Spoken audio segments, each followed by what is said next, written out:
Par une table ronde qui sera précédée par un exposé de M. Beretta que je vais vous présenter tout de suite. Et donc, M. Beretta va intervenir à deux titres. Tout d'abord par un exposé relativement bref de 15 à 20 minutes, et ensuite participera à une table ronde. Il est évident que vos questions seront tout à fait bienvenues. Monsieur Joseph Beretta est le président d'un organisme que vous connaissez peut-être, qui s'appelle l'AVER, qui est une association qui représente l'ensemble de l'entreprise de l'industrie française de la mobilité électrique. L'AVER est un réseau d'experts européens et AVER France fait partie de l'AVER européen. Il y a même d'ailleurs un AVER mondial qui s'appelle le BIRA. L'objectif de l'AVER est de promouvoir l'acquisition et l'utilisation des véhicules électriques et hybrides, notamment auprès des entreprises et des collectivités locales. Je crois que M. Beretta vous parlera du rôle de l'AVER auprès des collectivités qui est tout à fait important. Un petit mot sur M. Beretta. M. Beretta est diplômé de l'INSEA à Lyon et a lui-même une longue expérience dans l'industrie automobile, puisqu'il a fait une grande partie de sa carrière, je ne fais pas de publicité, chez PSA. Ce qui lui donne une expérience tout à fait concrète de l'industrie et de l'évolution du mode de motorisation chez les constructeurs automobiles, et ce qui fait que l'AVER est un organisme, grâce à votre expertise, est un organisme. Il y a d'ailleurs un site internet que je vous invite à consulter régulièrement. C'est à vous. C'est bon. Bien, merci beaucoup. C'est un plaisir d'être ici, surtout dans ce lieu qui est finalement très agréable quand il y a du soleil, et il me semble qu'il y a un peu de soleil qui pointe, donc il faut en profiter. Donc moi, on m'avait demandé d'essayer de me concentrer un peu sur les enjeux industriels vis-à-vis de tout ce qui est en train de se préparer et de se changer. J'avais dans ma présentation un peu une description de l'association, mais bon, vous l'avez très bien faite. Je vais juste aller donc assez rapidement à ce qu'on fait comme action. Donc cette association, c'est une association d'industriels qui regroupe tout l'écosystème, et on est là pour fédérer un peu cette filière de la mobilité électrique française, en lien avec l'Europe et le monde, bien sûr. Et nos principales actions, c'est du lobbying pour lever tous les freins pour développer la mobilité sous toutes ses formes, du 2 roues, 4 roues, poids lourd, bus, mais aussi véhicules à batterie, hybrides rechargeables et hydrogène.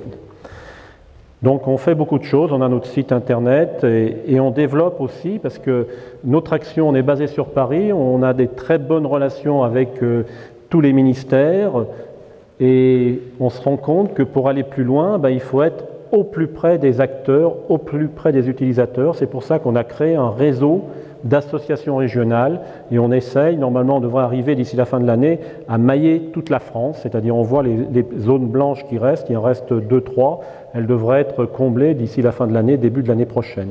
Et on travaille main dans la main avec ces associations régionales pour justement récolter ce qui vient du terrain, les problèmes qui sont sur le terrain, pour les remonter au national, et vice-versa, on leur donne les informations du national. Alors la liaison avec l'Europe et avec le monde, ça c'est clair, et je vais rentrer directement dans le vif du sujet. Donc avant de parler finalement des enjeux industriels, peut-être le petit point sur la mobilité électrique, vous l'avez vu un peu, donc c'est aujourd'hui une réalité. On ne peut plus remettre en cause ça, c'est parti. C'est des taux de croissance qui sont quand même extraordinairement élevés dans le domaine automobile, puisque ce domaine-là, vous voyez, il y a des taux de croissance de plus de 40% par an, et ça continue. En 2018, on sera aussi à 56% au niveau monde, et par contre, effectivement, ça n'a pas une longue histoire, et ça représente 1,95% de part de marché en 2018. Dans ces chiffres-là sont compris les véhicules à batterie et les véhicules hybrides rechargeables. Parce qu'on se focalise quand même sur tout ce qui va se brancher et qui va impacter finalement notre quotidien de demain et surtout le réseau. L'Europe suit un peu cette tendance avec des taux de croissance, vous voyez, de 39-40%. Et tout ça va être dynamisé par les grandes annonces qui ont été faites, avec des échéances 2025 pour les pays qui sont les pays nordiques, hein, que ce soit la Norvège ou les Pays-Bas, 2040 l'Angleterre, la France, pour arrêter un peu la commercialisation de ces véhicules émettant des gaz à effet de serre. L'Allemagne est un peu plus loin, mais la tendance est là. Par contre, quand les gouvernements font ces annonces-là, il faut savoir ce que ça peut représenter derrière, et ça, c'est très impactant. Alors, ne pas oublier la Chine. La Chine, qui est le premier marché automobile mondial, mais qui est devenu, en quelques années, le premier marché mondial du véhicule électrique. Et une ambition forte, avec une directive chinoise qui est autoritaire, pour poursuivre ce développement et même l'accélérer. Donc ça va tirer tout ce mouvement. Alors comme ça a été dit, tous les constructeurs répondent, préparent leurs offres, refont leur gamme produit, et tout le monde introduit des véhicules électriques, des véhicules hybrides rechargeables, et des véhicules hybrides aussi, et il n'existera plus de véhicules thermiques sans électrification d'ici 2020 pratiquement.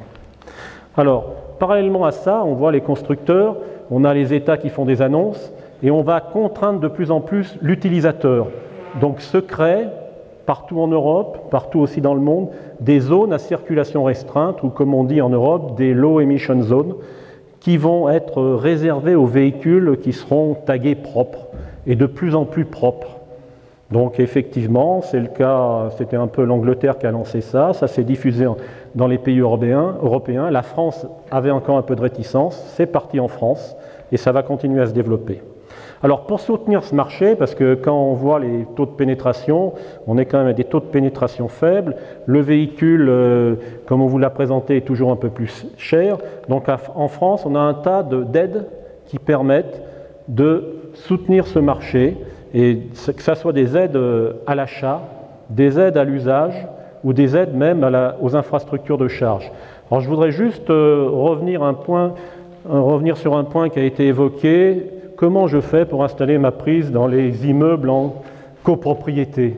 Ben, sincèrement, il existe un droit à la prise, mais ce droit à la prise aujourd'hui n'est pas la panacée, puisque quand vous allez installer votre prise dans votre box, il va falloir finalement se brancher ou traverser les parties communes, et même si le droit à la prise ne vous oblige pas à avoir un vote en Assemblée générale, le fait de modifier les parties communes, aujourd'hui, vous allez être obligé d'avoir un vote en Assemblée générale pour avoir l'autorisation de le faire, même si vous prenez à votre charge la totalité du prix. Alors pour diminuer donc ce prix d'installation, on supporte, c'est-à-dire l'AVER finance les bandes de recharge, qu'elles soient dans le domaine privé ou sur la voie publique, avec des taux qui peuvent être assez intéressants, jusqu'à 50% du matériel et de l'installation, plafonnés autour de 1 300 €, bien entendu. Alors, là, c'est les chiffres Europe, je vais les passer très vite. On voit que la France était dans le peloton de tête, soit première, soit deuxième par rapport à la Norvège, jusqu'en 2017. Et si on regarde les chiffres 2018, on est redescendu à la 4e place. On peut se poser la question, est-ce que c'est la France qui a ralenti ou est-ce que c'est les autres qui ont accéléré? Ben, c'est un peu les deux. On a un peu ralenti et les autres ont accéléré. Alors pourquoi? Eh ben, je pense qu'on arrive à saturer un peu les consommateurs. Il va falloir redynamiser tout ça. Il faut faire comme c'est fait dans les autres pays, faire de l'information, de la communication vis-à-vis du consommateur pour lui expliquer ce que c'est la mobilité électrique, parce que c'est quand même une grande mutation, un grand changement. Bon, là, vous avez un peu la répartition en parts de marché, donc je vous l'ai dit. Et par contre, les pouvoirs publics, les constructeurs se sont engagés. Les pouvoirs publics ont mis une échéance 2040, mais récemment, la plateforme de la filière automobile a signé avec l'État un engagement pour 2022, avec comme objectif de mettre sur les routes françaises, c'est-à-dire d'avoir vendu de l'ordre de 1 million de véhicules électriques et hybrides rechargeables et d'avoir installé 100 000 points de charge publics. Donc c'est quand même quelque chose d'assez fort et qui va quand même interpeller et poser des questions. Et vous avez ici un peu les projections de différents organismes qui, si on veut atteindre l'objectif de 2040, il faut être pratiquement sur la courbe verte, c'est-à-dire celle qui va croître le plus vite. Et cet objectif de 2040, il faut aussi l'interpréter, parce que dans les textes, il est dit que c'est l'arrêt de commercialisation des véhicules qui émettent des gaz à effet de serre. Exactement, ce n'est pas du CO2, c'est des gaz à effet de serre. Si on essaye de voir technologiquement quelles sont les réponses possibles pour répondre à cette obligation, eh bien, ça va dépendre du périmètre où on se place. Si on se place au niveau du périmètre véhicule, deux technologies possibles, des véhicules électriques à batterie ou les véhicules piles à combustible.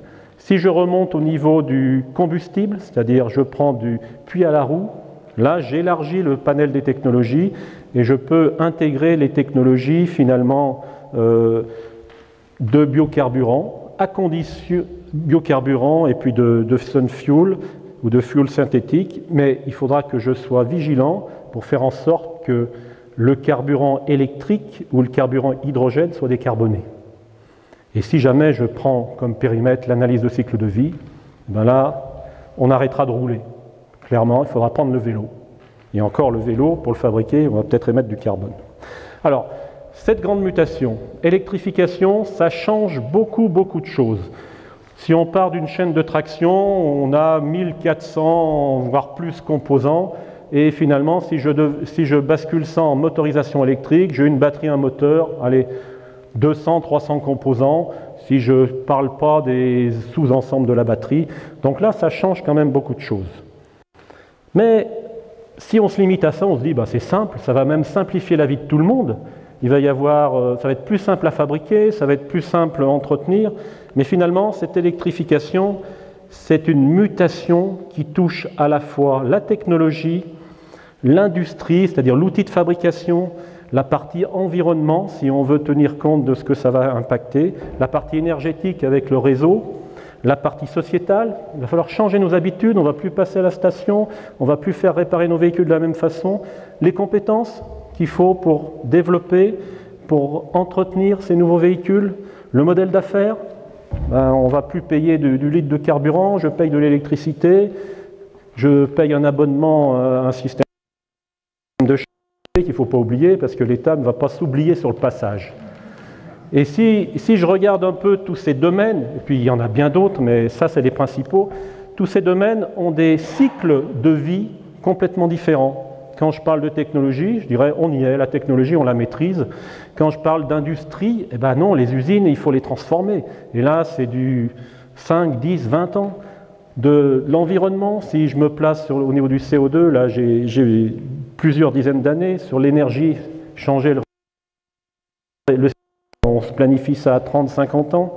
La société, c'est une génération minimum. Les compétences, c'est un peu la même chose. Donc on voit bien qu'il va falloir avancer pour réussir cette transition de la mobilité électrique de façon volontaire, de façon, je dirais, cohérente et en phase. Tous en phase. Ce n'est pas seulement de dire aux constructeurs mettez ça sur les routes, il faut que le réseau suive, il faut que la formation suive, il faut que les politiques suivent. Donc on se rend compte que ça impacte de façon massive tous ces domaines-là et toutes ces industries. Donc une fois que j'ai dit ça, je dis ok, on y va. Mais est-ce que je vais dans le bon sens? Question. Est-ce que je vais arriver à 2030 et là je me rends compte, j'ai oublié quelque chose. On s'est trompé, on a des effets collatéraux. Donc il faut déjà revenir aux basiques. Les basiques, c'est de dire mobilité électrique, je suis sûr, voilà. Pas d'émissions polluantes à l'échappement, pas de bruit, pas d'émissions particulières au niveau de l'embrayage, très peu au niveau des freins, puisque je freine en électrique, je ne sollicite pas les freins, un peu au niveau des pneus. Donc, pour la mobilité urbaine, pour la qualité de vie en ville, c'est acquis, c'est la solution. Après, l'analyse de cycle de vie.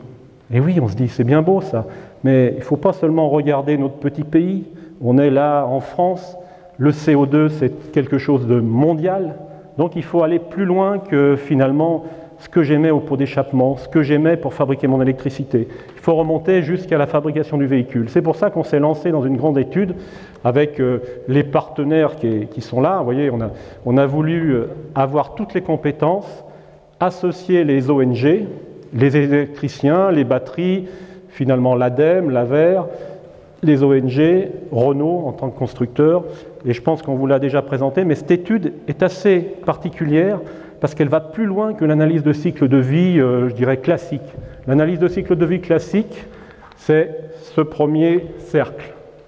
Donc de la fabrication à la déconstruction et remise dans le circuit des matières pour l'économie circulaire. Eh bien, on s'est dit, attention, on se trompe, on oublie des choses si on fait que ça. Le véhicule électrique, il interagit pendant sa vie avec le réseau. Et en deuxième vie, une fois que j'ai sorti la batterie du véhicule, elle a un potentiel encore de seconde vie. Donc il faut regarder tout ça pour se convaincre qu'on va dans le bon sens. Alors on a, comme toujours, on est dans de la prospective, parce que pour savoir si on va dans le bon sens, il ne faut pas regarder comment ça se passe aujourd'hui. On s'est projeté à 2030. Et à 2030, on a fait 3 scénarios de transition énergétique, avec, vous voyez, le nombre de véhicules qui change. On avait le scénario moyen 4,4 millions, le scénario un peu plus fort à plus de 5 millions, et un scénario en retrait, parce qu'on ne sait pas de quoi sera fait le futur, à 1,5 million de véhicules électriques en parc, à 2030.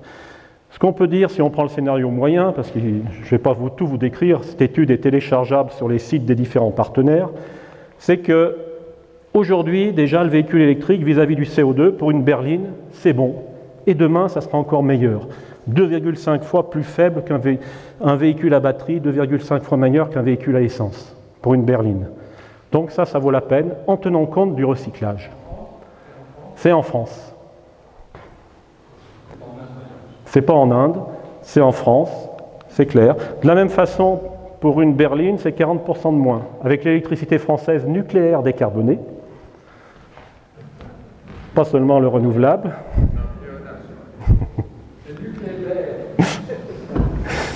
Mais par contre, l'analyse de cycle de vie, ça va.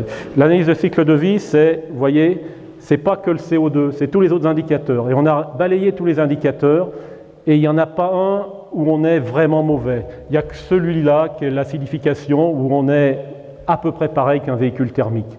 Tous les autres, on est meilleur. Donc, on va dans le bon sens en allant sur la mobilité électrique. Mais il y a aussi tout l'aspect sociétal. C'est bien beau de dire, je vais dans le bon sens, je fais de la techno, je fais des usines, mais si personne m'achète mes voitures, ça ne sert à rien.